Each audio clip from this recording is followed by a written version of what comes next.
Ready to turn that shiny Apple gift card into the latest Apple gadget? First, examine your Apple gift card. You'll need to find the 16-digit code located on the back if it's a physical card. You might need to gently scratch off a protective layer to reveal the code.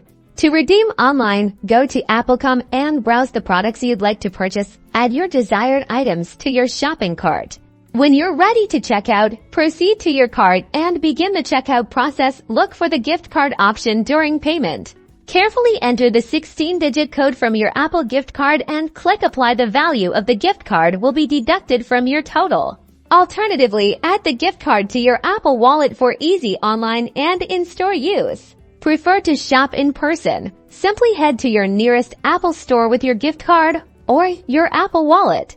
At the register, inform the Apple specialist that you'd like to use an Apple gift card to make your purchase. They can scan the physical card, or you can use the card stored in your Apple Wallet.